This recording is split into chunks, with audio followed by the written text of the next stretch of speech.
Nous allons vous présenter la séance de cours magistrale numéro 1 du chapitre courbes paramétrées. Dans cette séance, nous présenterons la notion de fonction vectorielle et celle de courbe paramétrée. Nous vous présentons les consignes pour suivre un CM en distanciel.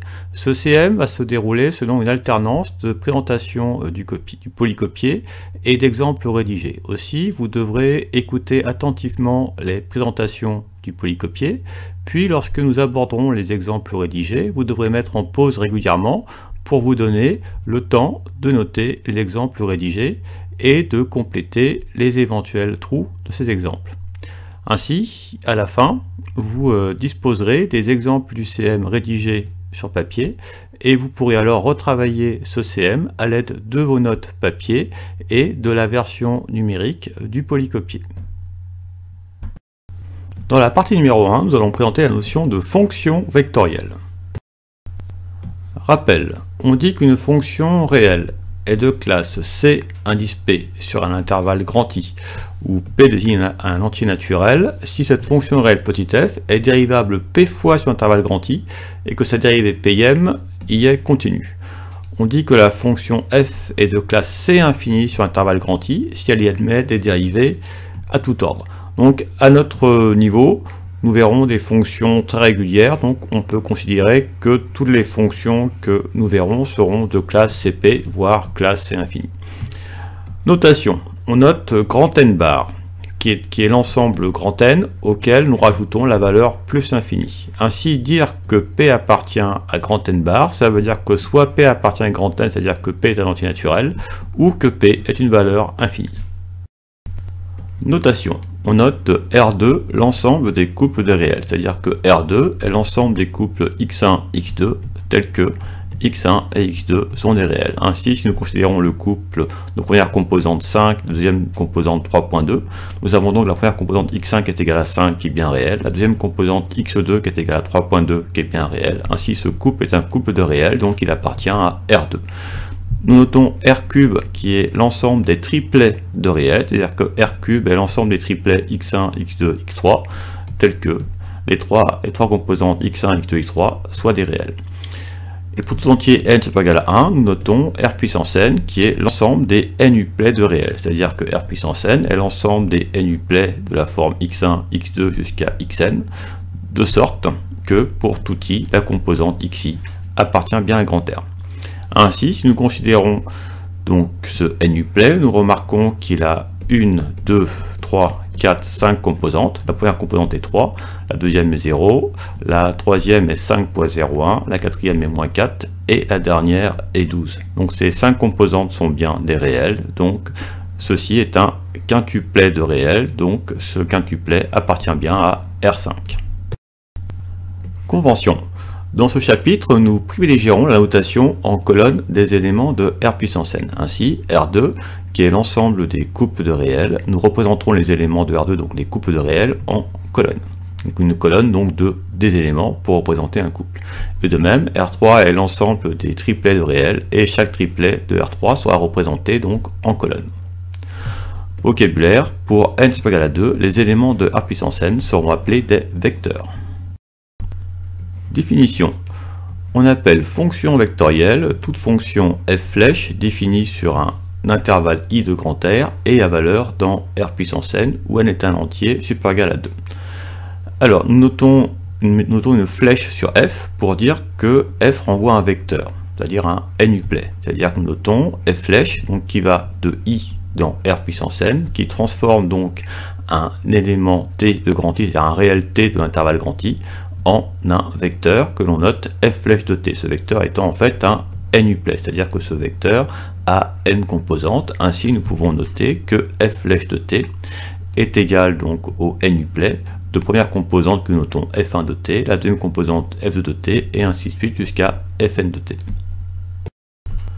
Nous avons dit que f flèche de t est un n-uplet de réel. On peut dire aussi que f flèche de t est un vecteur à n composantes, et on remarque que chaque composante permet de définir une fonction réelle, c'est-à-dire que la première composante permet de définir une fonction réelle f1, la deuxième composante permet de définir une fonction réelle f2, et ainsi de suite jusque la nème composante.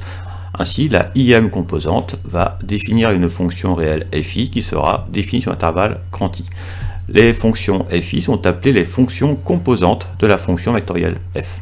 Donc, elles sont bien évidemment définies sur le grand I. Nous allons présenter l'exemple 1.1.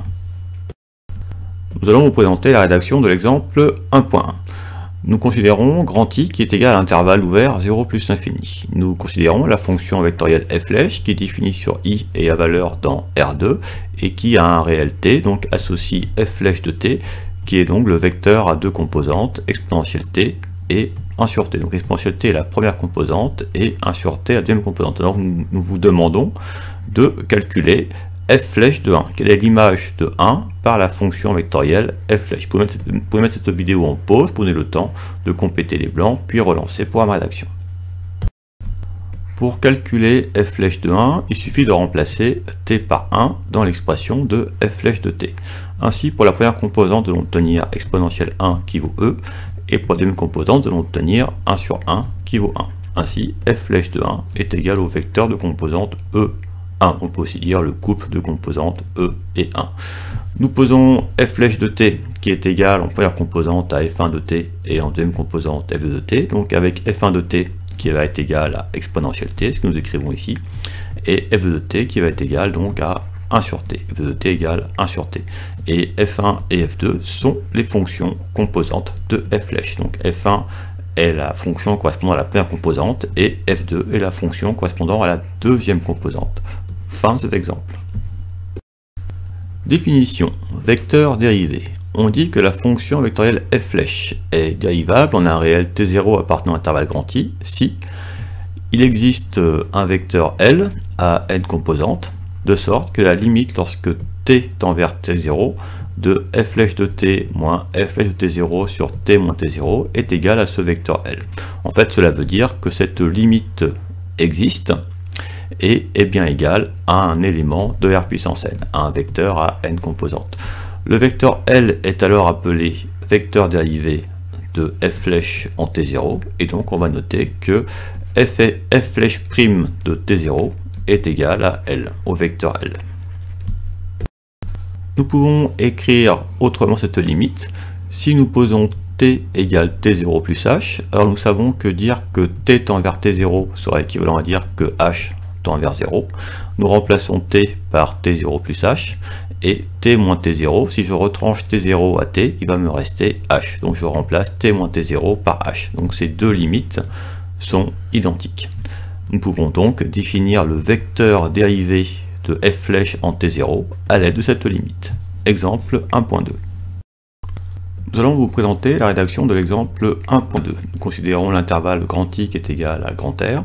Nous notons f', la fonction vectorielle définie sur I et à valeur dans grand R, qui a un réel t de grand I, associe donc le vecteur f' de t, de première composante 3t carré, et de deuxième composante 2t carré moins t. Et on se pose la question, la fonction vectorielle f' est-elle dérivable en t0 égale 1? Donc pour cela, nous allons étudier cette limite suivante, nous allons étudier la limite lorsque h tend vers 0 de f' de t0 plus h moins f' de t0 sur h. Et si nous établissons qu'elle existe, qu'elle est bien égale donc à un vecteur à deux composantes, alors nous pourrons déduire que f' est dérivable et que le vecteur obtenu sera le vecteur dérivé de f' en t0 égale 1. Alors nous allons commencer donc par remplacer t0 par sa valeur, t0 vaut 1, donc nous remplaçons t0 par 1. Ensuite nous allons devoir donner l'expression de f' de 1 plus h, et pour cela nous allons remplacer donc t par 1 plus h dans l'expression de f' de t. Nous verrons ainsi apparaître donc un vecteur où chacune des composantes exprime à l'aide de t. Et ensuite nous calculerons donc f' de 1 en remplaçant t par 1.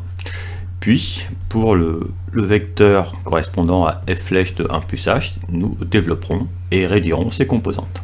Alors, vous pouvez mettre cette vidéo en pause, vous pouvez donner le temps d'effectuer ces calculs, puis vous pourrez la relancer pour voir ma rédaction. Nous commençons par calculer f' d'un. Donc pour cela, nous allons remplacer t par 1 dans l'expression de f' de t. Donc en première composante, ça nous donne 3 fois 1 au carré. Et en deuxième composante, ça nous donne donc 2 fois 1 au carré moins 1. 2 fois 1 au carré moins 1. La première composante nous donne donc 3 fois 1 qui vaut 3. Et la deuxième composante nous donne donc 2 moins 1 qui vaut 1. Ainsi, f flèche de 1 est égal au vecteur de composante 3, 1. Ensuite, nous nous intéressons à f flèche de 1 plus h. Nous allons donc remplacer maintenant t par 1 plus h dans l'expression de f flèche de t.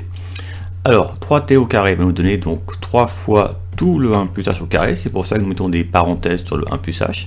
Et 2t carré moins t va nous donner donc 2 fois le carré de tout le 1 plus h. Nous mettons des parenthèses sur 1 plus h et moins tout le 1 plus h. Nous mettons encore des parenthèses sur 1 plus h. Alors, si nous développons la première composante, donc nous savons que le carré de 1 plus h, ça nous donne 1 plus 2h plus h carré, et donc fois 3 nous donne 3 plus 6h plus 3h carré. Si nous prenons le temps de développer au brouillon, on va de réduire donc la deuxième composante. Donc la deuxième composante a pour expression 2 fois le carré de 1 plus h moins tout le 1 plus h. Nous savons que le carré de 1 plus h, c'est donc 1 plus 2h plus h carré. Ensuite, nous distribuons le moins à 1 plus h, ce qui nous fait moins 1 moins h. Ici, nous développons et réduisons. 2 fois 1, 2, moins 1 nous donne 1. 2 fois 2h, 4h, moins h nous donne 3h. Et 2 fois h carré nous donne 2h carré. Nous obtenons ainsi la deuxième composante de f flèche de 1 plus h. Il ne nous reste plus qu'à faire la différence de ces deux vecteurs. Et nous simplifierons par h et nous pourrons alors avoir la limite. C'est ce que nous allons faire par la suite. Nous avons établi que la limite lorsque h tend vers 0 de f flèche de t0 plus h moins f de t0 le tout divisé par h avec t0 qui est égal à 1 est égal à la limite lorsque h tend vers 0 de cette différence de vecteurs le tout divisé par h. Alors nous allons commencer par calculer la différence de vecteurs en calculant la différence des composantes 2 à 2. Ensuite, nous dirons que divisé par h, c'est aussi multiplié par 1 sur h. Nous multiplierons alors chacune des composantes par 1 sur h. Nous obtiendrons donc un vecteur. Et il sera facile de passer la limite dans chacune des deux composantes. Et nous obtiendrons alors donc le vecteur limite recherché. Vous pouvez mettre cette vidéo en pause, prenez le temps de compléter les blancs, puis relancer pour la rédaction. Nous calculons la différence de vecteurs. Alors, si nous effectuons la différence sur les premières composantes, nous remarquons que les 3 vont simplifier, il va nous rester donc 6h plus 3h carré. Si nous calculons la différence sur la deuxième composante, nous remarquons que les 1 vont simplifier, il va nous rester 3h plus 2h carré. Ensuite, nous disons que divisé par h, c'est aussi multiplié par 1 sur h. Nous multiplions chacune des composantes par 1 sur h. Donc pour la première composante, nous remarquons que les h vont simplifier. Nous allons obtenir ainsi 6 plus 3h. Et pour la deuxième composante, de même, en simplifiant les h, nous obtenons donc 3 plus 2h. Ensuite, en passant à la limite lorsque h tend vers 0, nous remarquons que 6 plus 3h tend vers 6 et que 3 plus 2h tend vers 2. Ainsi, la limite recherchée est égale au vecteur de composante 6, 3. Nous avons établi que pour t0 égale 1, cette limite existe et est égale au vecteur de composante 6, 3. Nous déduisons que la fonction vectorielle f flèche est dérivable en t0 égale 1 et que son vecteur dérivé en 1, c'est-à-dire f flèche prime de 1, est égal au vecteur de composante 6, 3. Fin de cet exemple. Propriété. La dérivabilité de la fonction vectorielle f flèche en t0 est équivalente à celle de ses fonctions composantes en t0. C'est-à-dire que la fonction vectorielle f flèche est dérivable en t0 si et seulement si toutes ces fonctions composantes sont elles-mêmes dérivables en t0. C'est que pour tout i, la ième fonction composante est dérivable en t0. Et alors, nous avons que le vecteur dérivé de f flèche en t0 est égal au vecteur dont les composantes sont données par les dérivés des fonctions composantes en t0. C'est-à-dire, nous obtenons en première composante f'1 de t0, en deuxième composante f'2 de t0, et ainsi de suite jusque f'n de t0. Définition, dérivabilité sur un intervalle. On dit que la fonction vectorielle f flèche est dérivable sur l'intervalle grand I si elle est dérivable en tout t de grand I. Notation, pour tout entier naturel P, la dérivée Pm de f flèche est notée ainsi. C'est-à-dire que nous mettons un P à l'exposant entre parenthèses. Exemple 1.4. Nous présentons la rédaction de l'exemple 1.4. Nous reprenons la fonction vectorielle f flèche définie par f flèche de t qui est égale en première composante à 3t carré, en deuxième composante à 2t carré moins t. Nous posons f1 de t la première fonction composante, ainsi f1 de t est égal à 3t carré. Et nous posons f2 de t la deuxième fonction composante, ainsi f2 de t est égal à 2t carré moins t. les fonctions, nous remarquons que les fonctions f1 et f2 sont dérivables sur grand R. On peut donc en déduire que la fonction vectorielle f' est dérivable sur grand R, car nous venons de voir la propriété qui nous dit que la dérivabilité de la fonction vectorielle f' est équivalente à la dérivabilité de ses fonctions composantes. Et nous pouvons dire alors que le vecteur dérivé de f' en t est égal au vecteur dont les composantes sont les dérivées des fonctions composantes. Donc la première composante est alors f'1 de t, et la deuxième composante est alors f'2 de t. Donc en calculant f'1 et f'2 à partir de l'expression, nous pouvons donc donner l'expression du vecteur dérivé de f' en t. Et en application, nous poserons t0 égale 1 et nous calculerons alors le vecteur dérivé de f' en t0 égale 1, c'est-à-dire en 1, et nous retrouverons le résultat de l'exemple précédent. Vous pouvez mettre cette vidéo en pause, prenez le temps d'effectuer ces calculs, puis la relancer pour avoir ma rédaction. Pour calculer f'1 de t, nous devons dériver f1 de t qui est égal à 3t carré. La dérivée de 3t carré nous donne 6t, et pour calculer f' de t, nous devons dériver f2 de t qui est égal à 2t carré moins t, et la dérivée de t carré moins t est égale à 4t moins 1. Nous avons ainsi déterminé le vecteur dérivé de f' en t. Ensuite, nous allons calculer ce vecteur dérivé en t0 égale 1, c'est-à-dire que nous remplaçons t par 1. Donc en première composante, nous trouvons 6 fois 1 qui est égal à 6, et en deuxième composante, ça nous fait donc 4 fois 1 moins 1 qui nous donne 4 moins 1 qui vaut 3. Ainsi, le vecteur dérivé de f' en 1 est égal au vecteur de composante 6, 3. Et on retrouve bien le résultat de l'exemple précédent. Fin de cet exemple. Définition. Fonction vectorielle de classe CP. Alors nous savons qu'une fonction réelle est de classe CP sur intervalle grand I. Cela veut dire que f est p fois dérivable et que sa dérivée Pm est continue sur I. Alors ici, nous dirons que la fonction vectorielle f' est de classe CP sur intervalle grand I si toutes ces fonctions composantes fi le sont. C'est-à-dire que chacune des fonctions composantes fi est bien dérivable p fois sur grand I et que sa dérivée Pm y est continue. Propriété. Nous présentons la formule de Taylor dans le cadre d'une fonction vectorielle. Si une fonction vectorielle f' est dérivable p fois en réalité 0, alors pour h au voisinage de 0, nous avons l'égalité que f' en t0 plus h est égal à f' en t0 plus h puissance 1 sur un factoriel fois la dérivée première de f' en t0, plus h2 sur 2 factoriel fois la dérivée seconde de f' en t0, et ainsi de suite, plus h puissance p sur p factoriel fois la dérivée pm de f' en t0, plus h puissance p fois une fonction vectorielle epsilon en h, où epsilon effectivement est une fonction vectorielle qui va de l'intervalle i dans r puissance n, et de sorte que la limite lorsque h tend vers 0 de la fonction vectorielle epsilon de h soit égale au vecteur nul. On dit aussi alors que la fonction vectorielle f' admet un d ordre p en t0. Nous remarquons que cette formule est la même que pour les fonctions réelles, on a juste à faire apparaître une flèche sur f. Nous allons présenter l'exemple 1.6. Nous présentons la rédaction de l'exemple 1.6. Nous commençons par considérer la fonction vectorielle f' définie par f' de t, qui est égale en première composante à exponentielle t et en deuxième composante à cosinus t, avec t qui appartient à l'intervalle grand I égale grand R. Appliquons la formule de Taylor à l'ordre p égale 2 en t0 égale 0. Alors nous écrivons que pour h au voisinage de 0, nous avons que f' en 0 plus h, qui est égal à f' en 0, plus h puissance 1 sur un factoriel fois la dérivée première de f' en 0, plus h2 sur 2 factoriel fois la dérivée seconde de f' en 0, plus h carré fois epsilon flèche de h, où epsilon flèche est une fonction vectorielle qui vérifie ceci, à savoir que la limite lorsque h tend vers 0 de epsilon flèche de 0 est égale donc au vecteur dont les deux composantes sont nulles, c'est-à-dire au vecteur nul. Alors, nous allons calculer les coefficients de la formule de Taylor. Nous commençons par calculer donc f flèche en 0. Pour cela, nous remplacerons donc t par 0 dans l'expression de f flèche de t. Ensuite, nous calculerons la dérivée première de f flèche en t. Donc pour cela, nous calculerons les dérivées des fonctions composantes.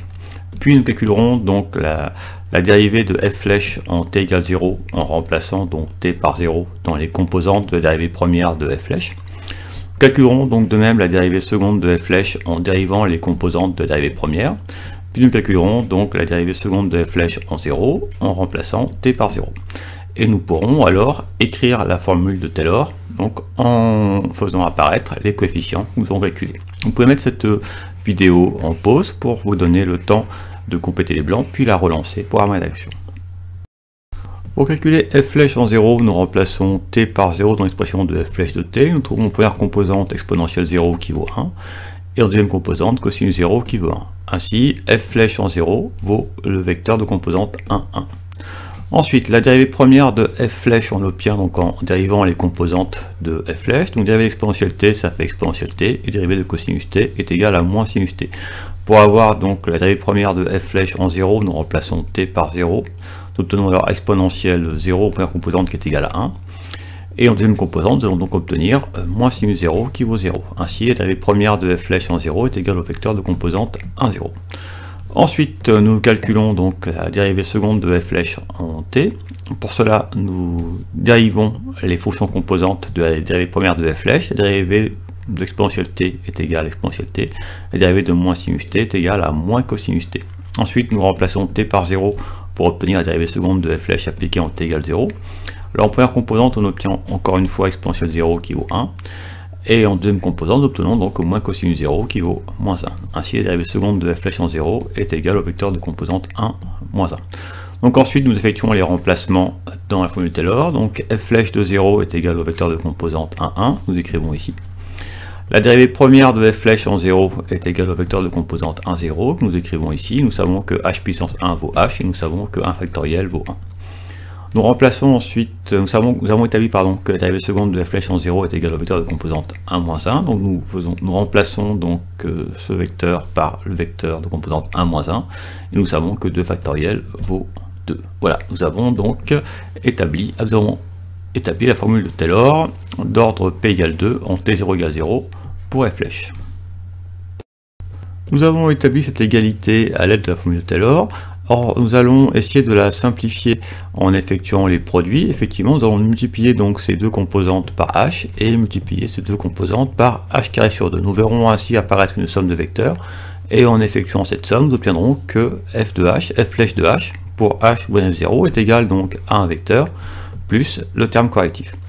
Et nous préciserons donc les composantes de ce vecteur. Et ensuite, en remarque, nous allons voir que ce résultat pouvait s'obtenir aussi à l'aide des DL2 des fonctions composantes. Effectivement, nous écrivons que f flèche en 0 plus h, c'est f flèche en h. Nous obtenons donc f flèche de h en remplaçant t par h dans f flèche de t. Nous obtenons ainsi f flèche de h qui est égal à exponentielle h cosinus h. Ensuite, nous écrirons le DL2 d'exponentielle h. Nous écrirons le DL2 de cosinus h.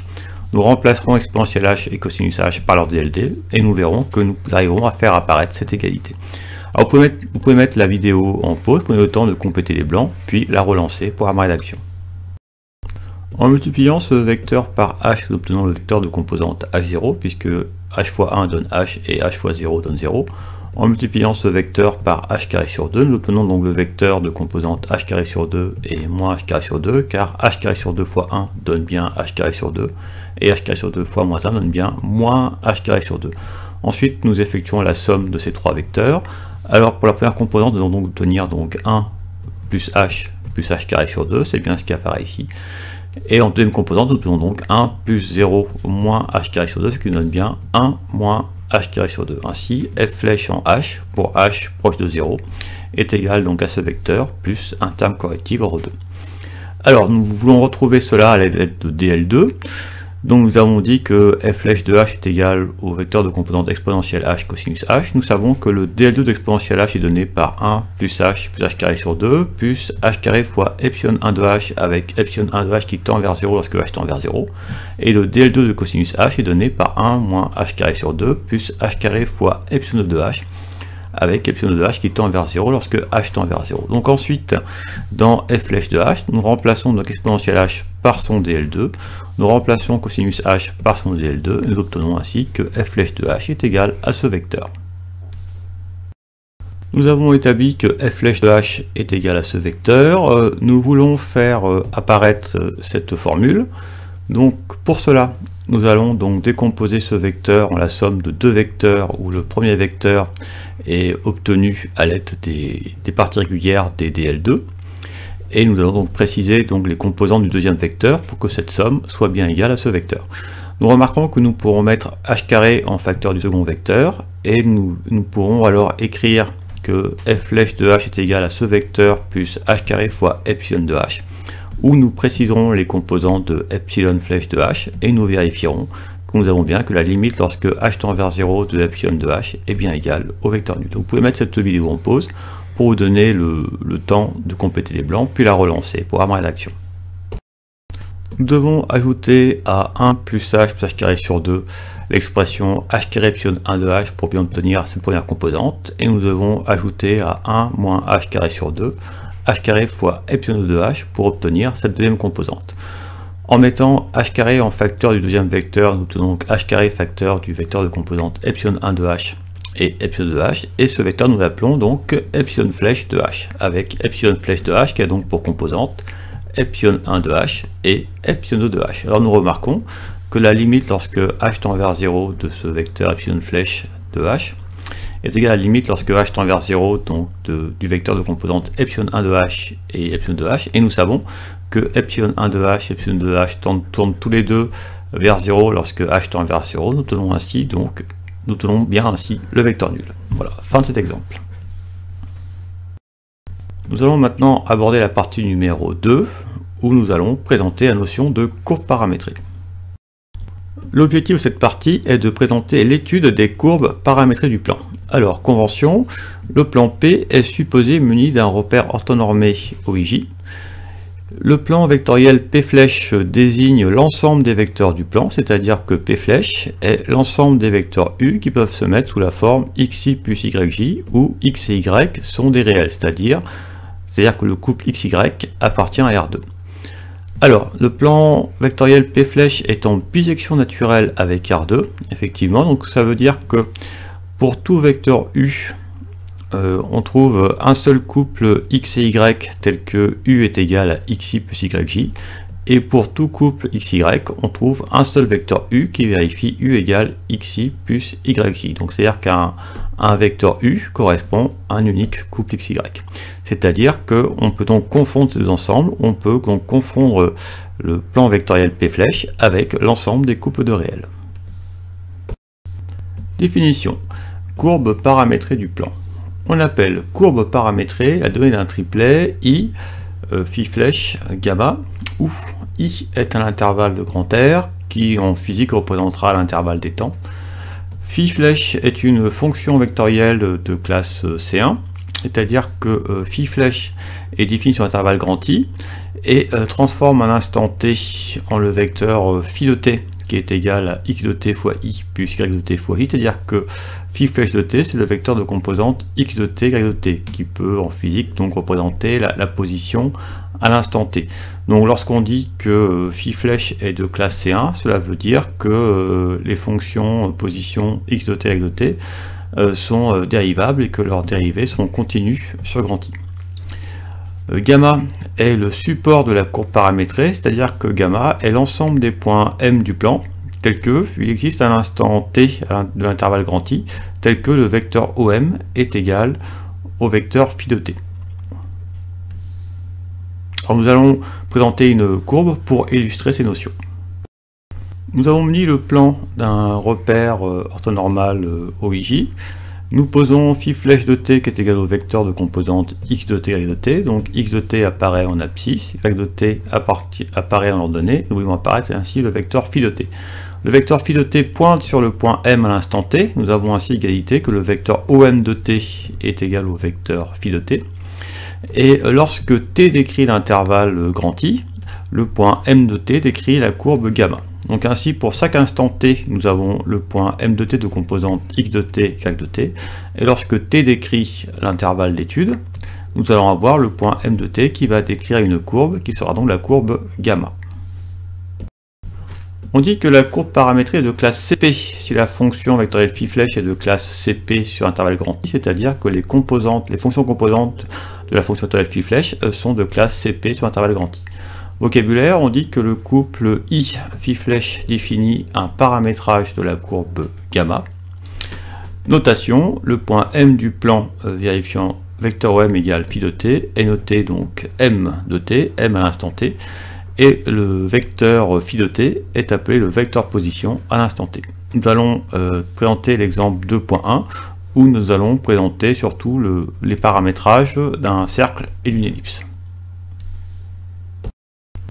Nous allons présenter la rédaction de l'exemple 2.1. Dans un premier temps, nous allons donc déterminer un paramétrage du cercle C de centre O et de rayon grand R. Alors nous avons représenté ici donc le cercle C de centre O et de rayon grand R. Alors nous voulons donner un paramétrage de ce cercle.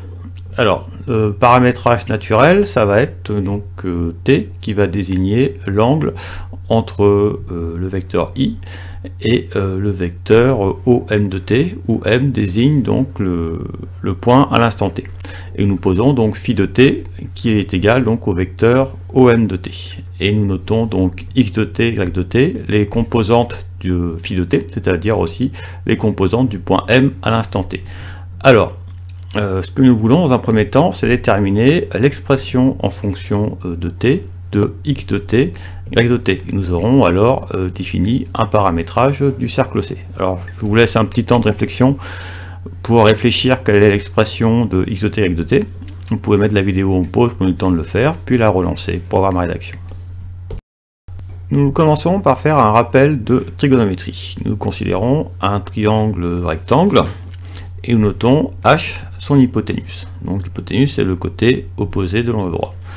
Nous notons donc que θ, l'angle formé à un des sommets autres que le sommet de l'angle droit.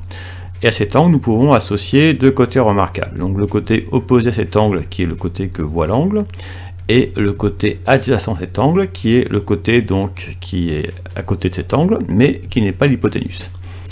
Alors, vous savez que le côté opposé va être égal à l'hypoténuse fois le sinus θ, et que le côté adjacent va être égal à l'hypoténuse fois le cosinus θ. Nous allons appliquer ce résultat dans ce triangle rectangle. Nous considérons ce triangle rectangle, et nous notons donc T, l'angle orienté, formé au niveau du sommet O, au sommet de l'origine.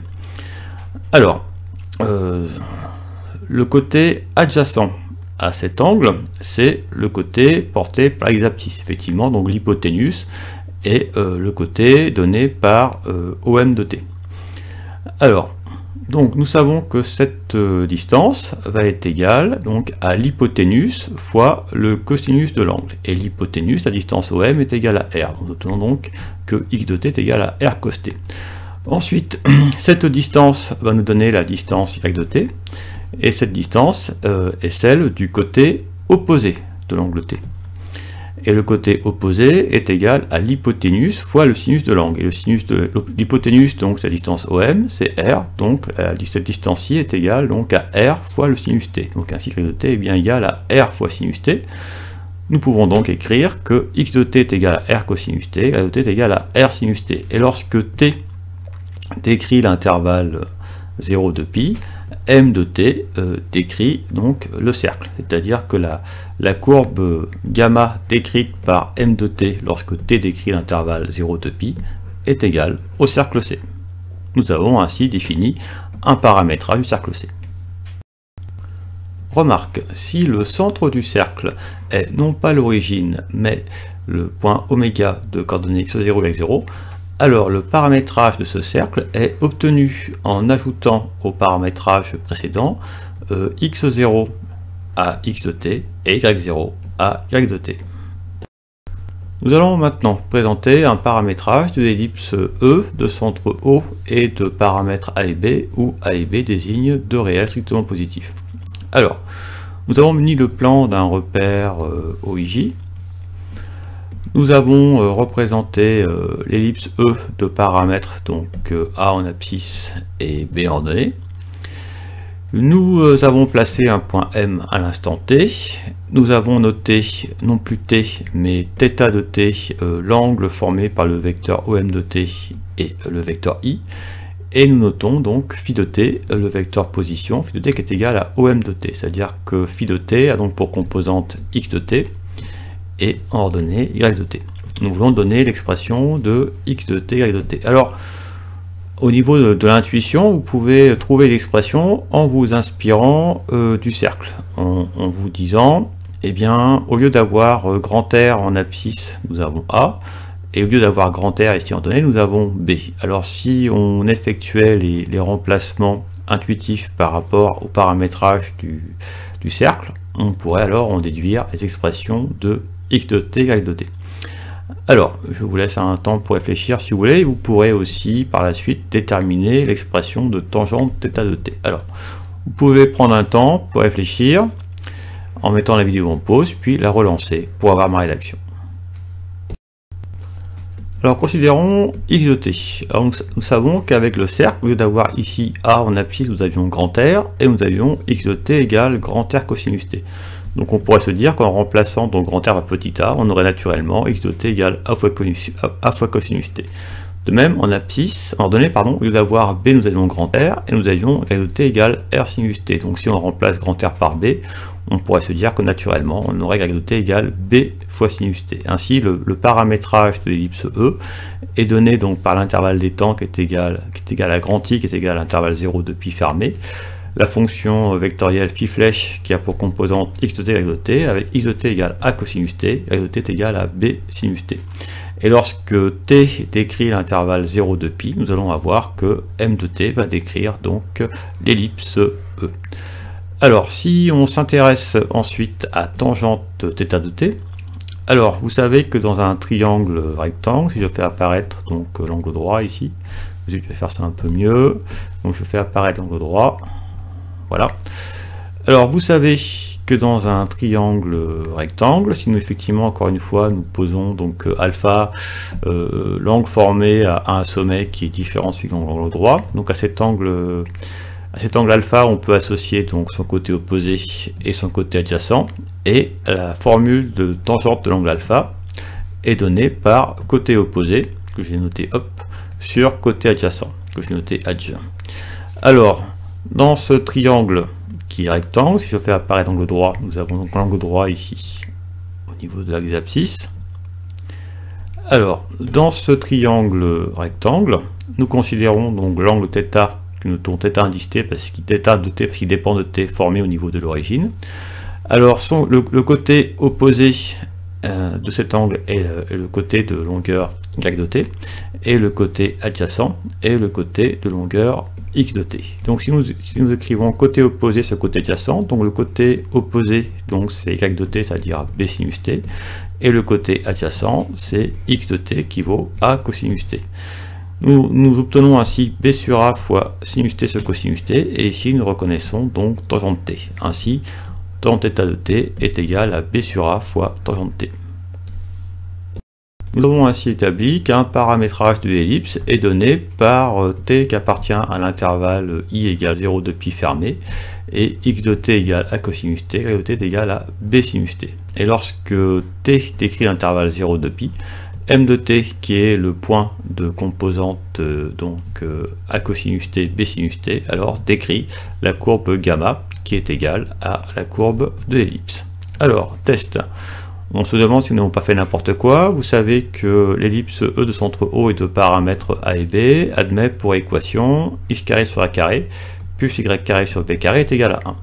Donc vérifions que le point M à l'instant t qui a pour composante a cosinus t, b sinus t est bien sur l'ellipse. Donc pour cela, nous devons vérifier que x carré de t sur a carré plus y de t sur b carré est bien égal à 1, donc avec x de t qui est égal à cosinus t, et y de t qui est égal à b sinus t. Vous n'avez plus qu'à faire les remplacements et réaliser les calculs, et vous arriverez à conclure que m de t appartient bien à l'ellipse. Vous pouvez mettre cette vidéo en pause, prenez le temps de compléter les blancs, puis la relancer pour avoir ma rédaction. Dans cette expression, donc nous remplaçons x de t par a cosinus t, et nous remplaçons y de t par b sinus t. Le carré de a cosinus t nous donne a carré cosinus carré t, et le carré de b sinus t nous donne b carré sinus carré t. Nous remarquons que pour la première expression, les a carrés vont simplifier, donc nous obtenons cos carré t, et pour la deuxième fraction, nous remarquons que les b carrés vont simplifier, nous obtenons ainsi sinus carré t. Vous savez que cosinus carré t plus sinus carré t est égal à 1. Nous avons donc bien que l'équation x carré sur a carré plus y carré sur b carré est égal à 1 est bien vérifié pour le point M à l'instant T. Donc le point M à l'instant T appartient bien à l'ellipse E. Fin de cet exemple et fin de cette séance.